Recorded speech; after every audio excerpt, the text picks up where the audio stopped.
మీ మోకాల నొప్పులకు ఎటువంటి సర్జరీ లేకుండా ఎపియాన్ పెయిన్ క్లినిక్ అందిస్తున్న అత్యాధునిక చికిత్స. అందరికీ నమస్కారం. ఈరోజు నేను మీకు ఒక విశిష్ట అతిథిని పరిచయం చేయబోతున్నాను. ఆ గొప్ప వ్యక్తి ఎవరో కాదండి, 102 ఏళ్ల స్వతంత్ర సమర యోధులు ఏటుకూరి కృష్ణమూర్తి గారు. ఈ రోజు వరకు ఆరోగ్యంగా ఉన్నారు. సింగిల్ టాబ్లెట్ కూడా వేసుకోలేదు ఆయన. ఇంతవరకు ఎటువంటి అనారోగ్య సమస్య కూడా లేదు. మరి ఆ సీక్రెట్ ఏంటో తెలుసుకుందాం. ఆయన మనకు చెప్పే విషయాలు, పాఠాలు కూడా తెలుసుకుందాం. పలకరిద్దాం రండి. సార్ నమస్కారం. నమస్కారం. ఎలా ఉన్నారు సార్? అంటే 102 ఏళ్ళు, మీకు ఒక్క టాబ్లెట్ కూడా వేసుకోలేదు, ఏ అనారోగ్య సమస్య కూడా రాలేదు. అంటే మాకైతే ఇప్పుడు నుంచి ఒక 25-30 ఇయర్స్ నుంచి మొదలవుతున్నాయి అనారోగ్య సమస్యలు. అంటే మీ లైఫ్ స్టైల్ ఎలా ఉండింది, ఏ ఫుడ్ తీసుకునే వాళ్ళు, ఇప్పటికూ ఎలా ఉంది, ఆరోగ్య రహస్యం అంటే ఏంటి? ఆరోగ్య రహస్యం లేదు, మామూలుగా శాకాహారమే. మేము అందరం శాకాహారమే. మా ఇంట్లో కూడా పూర్వులు కూడా అంత శాకాహారంగా మాంసాహారం తొలగిపోయేది కాబట్టి అది అలవాటు ఒకటి మామూలుగా వంశపారంపర్యంగా వచ్చేది అన్నమాట. అందువల్ల అది కాకపోతే నాకేంటంటే బయట తిరుగుడు ఎక్కువ, ఒంటరిగా కానీ కలిసి కానీ. గుంటూరులో ఉంటే గుంటూరు సార్ తాలూకాలు జిల్లాలు కూడా తిరిగేవాడిని. ఏది యూనియన్ సందర్భంగా ఎన్జిఓ అసోసియేషన్, స్వాతంత్ర సంఘాన్ని స్థాపించడానికి కానీ వాళ్ళ సమస్యల మీద పోట్లాడటానికి చేయడానికి అన్ని తాలూకాలు జిల్లాలు తిరుగుతూ ఉండేవాడిని. అందువల్ల ఆ వ్యాపకంలో ఇంకా మనకి ఏం అలసట ఉంటుంది. ఇంకా అవును, పరోపకారం చేస్తూ దాంతో స్ట్రెస్ లేకుండా హ్యాపీగా ఉన్నారు. అంటే మీకు నచ్చిన పని చేస్తూ. ఇప్పుడున్న వాళ్ళందరికీ స్ట్రెస్సే. ఇప్పుడైతే 20-30 ఇయర్స్కి డయాబెటీస్లు వస్తున్నాయి, బీపీలు వస్తున్నాయి. సో హార్ట్ అటాక్లు అయితే ఈ మధ్య ఎక్కువగా చూస్తూ ఉన్నాం కూడా. సో అన్నిటికీ కారణం స్ట్రెస్సే. మీ నుంచి మేము ఇన్స్పైర్ అవ్వాల్సిన అంశాలు ఏంటంటే స్ట్రెస్ ఉండకూడదు, సో హెల్తీ హ్యాబిట్స్ ఉండాలి, ఫుడ్ హ్యాబిట్స్. సో అంతేకాకుండా పరులకు సేవ్ చేయాలి, మనకి మనమే జీవించడం కాదు. మార్నింగ్ నుంచి ఈవినింగ్ వరకు మీ లైఫ్ స్టైల్ ఎలా ఉంటుంది? రోజువారీ దినచర్య అంటే ఏంటి? పొద్దున్న లేవగానే 5:30కు లేచి కాల కుర్చీలు తెచ్చుకొని పార్కింగ్ వెళ్తాం. చాచా నెహ్రూ పార్క్లో అక్కడ 2 గంటలు 8 వరకు అక్కడ పార్క్లో తిరిగి మాటింగ్ చేసి అక్కడ వ్యాయామం చేసేవాళ్ళు ఉన్నారు, రన్నింగ్ చేసేవాళ్ళు ఉన్నారు. అందరూ కలిసి ఉంటాం. అక్కడి నుంచి వచ్చిన తర్వాత ఇక్కడ స్నానం చేసి భోజనం చేసి 1:30కి భోజనం చేసిన తర్వాత కొంచెం కాలక్షేపం ఏదో పుస్తకాలు చదువుకోవడం, ఏదో పేపర్ చదవటం. మళ్ళీ రాత్రి 8:30కు టిఫిన్ కాదు, భోజనమే చాలా క్లుప్తంగా ఒక కార్డ్ రైస్ ఏదో తీసుకుని చేసేయటం అంతే. 10:30-11 మధ్య బెడ్ రెస్ట్. అక్కడి నుంచి తెల్లవారి 5 దాకా. అంటే ఇప్పుడున్న జనరేషన్కి అసలు జబ్బులు రాకూడదు, ఆరోగ్యంగా ఉండాలి అంటే ఏం సలహా ఇస్తారు సార్? ముఖ్యంగా ఈ మద్యపానం, ధూమపానం వాటికి వ్యతిరేకంగా ఉండాలి, దగ్గర రాయకూడదు. తర్వాత మితాహారం, ఏదైనా ఎంత నచ్చిన ఆహారం ఏదైనా మితంగా తినటం, శారీరక శ్రమ, వ్యాయామం చేయటం కానీ నడక కానీ ఏదైనా చేయాలి ఆరోగ్యంగా ఉండాలంటే. ఇవి ముఖ్యం. తర్వాత ఆరోగ్యం, మంచి శుభ్రమైన గాలి వచ్చేటువంటి చోట ఉండటం మామూలు సహజంగా ఉంటుంది. ఆలోచన లేకుండా తమ వృత్తి ఏదైందో ఆ వృత్తి మీదనే ధ్యాస పెట్టుకొని చేయటం అది ముఖ్యం. అంతే. అది చూస్తే మన ఆరోగ్యాన్ని మనం కాపాడుకోవచ్చు. అప్పట్లో వైద్యం ఎలా ఉండేది? హాస్పిటల్స్ ఎలా ఉండేవి? వైద్యం అంటే ఇంగ్లీష్ వైద్యం చాలా కొద్దిమంది. ఇప్పుడు ఎంతమంది లేరు. అప్పుడు ఊరికి ఒకరు ఇద్దరు ఉండేవాళ్ళు వైద్యులు. ఆ వాళ్ళు కూడా జాగ్రత్తగా ఇంటింటికి వెళ్ళి ఇప్పుడు పిలిస్తే అప్పుడు ఇంటికి వచ్చేవాళ్ళు, వచ్చి చూసేవాళ్ళు.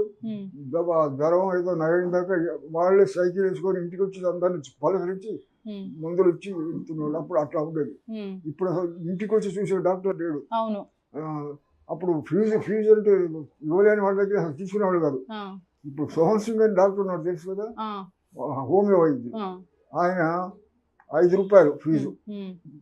పేదవాడు కానీ ధనం 5 రూపాయలే ఫీజు. 5 రూపాయలు ఫీజు ఇస్తే ఆయన ఇంటికి వెళ్ళి ఎప్పుడు అర్ధరాత్రి వచ్చి పిలిచినా కానీ ఇంటికి వెళ్ళి ఆ రోగిని చూసి అది జబ్బు జ్వరం నయం దాకా ప్రతిరోజు సైకిల్ వేసుకొని వెళ్ళి ఇళ్ళకి వెళ్ళి వాళ్ళ పరీక్ష అట్లా ఉండేది అప్పుడు ఆ రోజుల్లో. ఇప్పుడు అట్లా ఎవరున్నారు? లేరు. అంటే ఇలాగ పెద్ద పెద్ద హాస్పిటల్స్ అట్లా ఏముండవు. ఇంత పెద్ద హాస్పిటల్స్ గుంటూరు మొత్తం మీద కుగ్లర్ హాస్పిటల్ ఒకటి ఉంటుంది గుంటూరులో. కుగ్లర్ హాస్పిటల్ అది ఎప్పుడు పాత కాలంది. అది అట్లాగే ఇంకా కొన్ని అటువంటి హాస్పిటల్ కొన్ని చోట్ల ఉండేవి. మరి ఇప్పుడు అసలు డాక్టరు చేపట్టుకొని నాటి చూడటం లేదు, తగ్గిపోయింది. కన్సల్టేషన్ ఫీజే 400-500 తక్కువ లేదు. అప్పుడు అసలు అంత ఫీజు తీసిన వాళ్ళు ఇచ్చేవాళ్ళు లేరు, తీసుకునే వాళ్ళు అట్లా లేరు.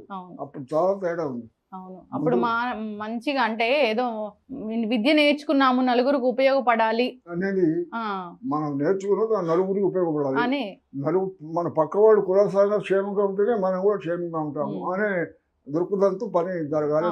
కమర్షియల్ ఆస్పెక్ట్ ఎక్కడా లేదు వైద్యులకి అప్పట్లో. సో ఎవరైనా ఏదైనా ఎమర్జెన్సీగా వచ్చి హాస్పిటల్లో అడ్మిట్ అవ్వాలి అంటే ఉండేదా ఒక హాస్పిటల్? ఓకే, దగ్గరుండి పరీక్ష చేసి పంపించేవారు. గవర్నమెంట్ హాస్పిటల్స్ గవర్నమెంట్ హాస్పిటల్స్ ఉన్నాయి కదా, అవి అప్పుడు బాగా ఇప్పుడు అంతా కొత్త వాళ్ళు వచ్చి చేస్తున్న తర్వాత అన్ని వెనకటి స్టాండర్డ్స్ లేవు, పడిపోయినాయి. అవును, అయితే ఆయుర్వేదానికి చాలా పెద్ద పీట వేశారు అప్పట్లో. ఆయుర్వేదమే అసలు మన వైద్యం అనేవాళ్ళు. సుశ్రుతుడు, చరకుడు అని 2 వైద్యులు, 6000 సంవత్సరాల నాడు వాళ్ళు వైద్యులు. సుశ్రుతుడు ఇప్పుడు ఇవాళ డాక్టర్స్ సర్జరీ చేస్తున్నారు చూడండి, ఆపరేషన్స్. ఈ ఆపరేషన్స్ కనిపెట్టింది ఆయన సుశ్రుతుడు. అట్లాగే చరకుడు ఆయుర్వేద వైద్యానికి అసలు మూలస్ కారకుడు ఆయన.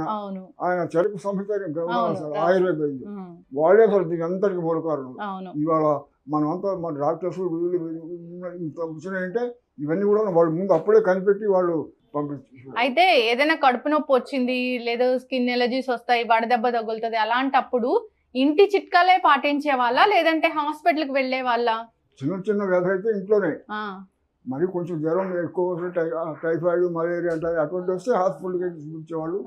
వాళ్ళు ఓకే, ఆయుర్వేద వైద్యులు కూడా ఉండేవాళ్ళు అప్పట్లో, అంటే ఈ చెట్ల మందులు చూసేవాళ్ళు.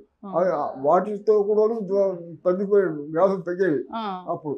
ఓకే, అయితే మీరు యుద్ధం చేసేవాళ్ళు కదా, ఫ్రీడమ్ ఫైటర్స్. అప్పట్లో యుద్ధం సమయంలో కూడా ఆర్మీలో డాక్టర్స్ ఉండేవాళ్ళు, అదొక విభాగం. ఏదైనా జ్వరం వచ్చారు వెంటనే హాస్పిటల్కి, ఆ హాస్పిటల్ డాక్టర్ వాళ్ళు బ్రిటిష్ డాక్టర్స్ వాళ్ళు చూసేవాళ్ళు. అది తగ్గిన దాకా వాళ్ళు దగ్గర ఉండి అయిన తర్వాత డిశ్చార్జ్ పంపించేవాళ్ళు. అప్పుడు ఉన్నారు. అయితే ఇంగ్లీష్ మెడిసిన్స్ అయితే ఎక్కడ ఎక్కువగా వాడిన దాఖలాలు అయితే లేవు. సో ఏదైనా వస్తే నార్మల్ గా తగ్గించుకోవడమే. ఎస్, అయితే సార్ కరోనా అనేది వచ్చింది, మీరు చూసారు, మీకు రాలేదు కరోనా, దాని బారిన పడలేదు, మీ కుటుంబంలో ఎవరికి. అయితే ఎలాంటి జాగ్రత్తలు తీసుకున్నారు మీరు అప్పుడు కరోనా టైంలో? మాస్క్ పెట్టుకోవడం ఉంది, గుంపుల్లో చేరకుండా జాగ్రత్తగా విడిగా ఉండటం అవుతుంది, పెద్ద పెద్ద గ్యాదరింగ్స్ జరగకుండా చూసుకోవడం. మన ఇళ్లలో ఫంక్షన్ జరిగినా లిమిటెడ్ గా ఇచ్చలేని వాళ్ళు పిలిచేది, అంతేగాని మరీ 100-200 గ్యాదరింగ్ లేకుండా చూసుకోవడం జరిగింది. ఓకే, అయితే కషాయాలు తాగమని చెప్పేవాళ్ళు, ఆవిరి పట్టమని చెప్పేవాళ్ళు. అప్పట్లో కూడా మీరు ఇలాంటి ఉంది, ఆవిరి పట్టడం, కషాయం కూడా అప్పుడప్పుడు ఉండేది. ఆవిరి పట్టడం అది అప్పుడు ఉండేది, ఇప్పుడు. మీ చిన్నప్పుడు కూడా ఉండేది, ఏదైనా జలుబులు దగ్గులు వచ్చినప్పుడు కషాయం అది ఆవిరి వేడి నీళ్ళు ఉండేది, ఇంటి వైద్యాలే.